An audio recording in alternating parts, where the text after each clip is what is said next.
शायद गार्डनिंग की सबसे ब्यूटीफुल बात भी यही है। कभी कभी हम किसी प्लांट को सिर्फ एक चांस देते हैं और वो हमें एक ब्यूटीफुल फ्लावर बन के जवाब देता है।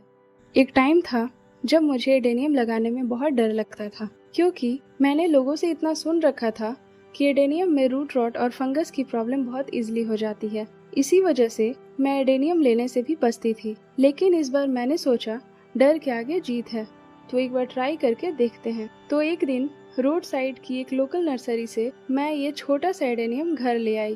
प्लांट छोटा था, लेकिन मेरे दिमाग में एक ही बात चल रही थी, किसी भी तरह मुझे इसे बचाना है।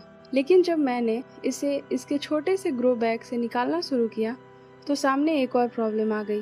ग्रो बैग के नीचे से जो रूट बाहर निकली हुई थी, उनमें कुछ जगह धीरे धीरे रॉट होना स्टार्ट हो गया था। अब इन रूट्स को वैसे ही छोड़ना तो बिल्कुल सही नहीं था, इसलिए जो डैमेज और रूटेन रूट्स थी, मैंने उन्हें केयरफुली रिमूव कर दिया।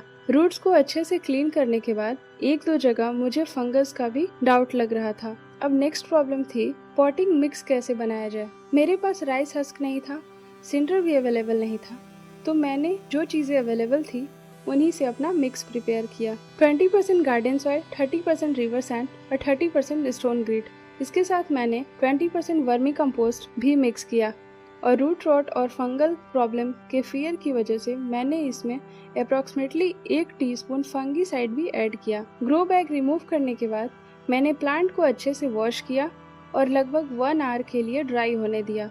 उसके बाद इसी फंगीसाइड वाले वाटर में अराउंड 1 आवर के लिए डिप करके रखा और फिर दोबारा लगभग 1 आवर के लिए ड्राई होने दिया। बस एक ही कोशिश थी, रूट्स को रिपोर्टिंग से पहले अननेसेसरली वेट ना रखा जाए।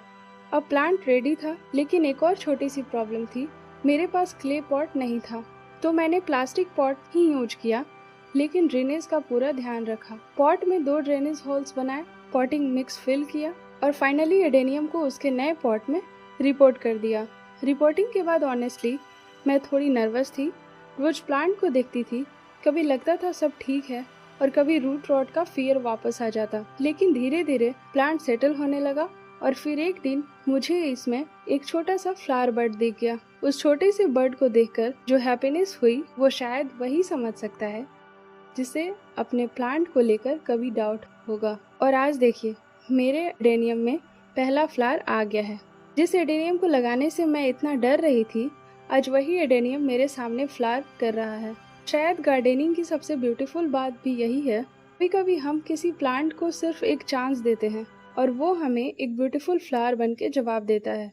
मेरे लिए ये सिर्फ एडेनियम का पहला फ्लावर नहीं है, ये मेरे फियर पर छोटी सी विक्ट्री है। डर के आगे जीत है। Thank you.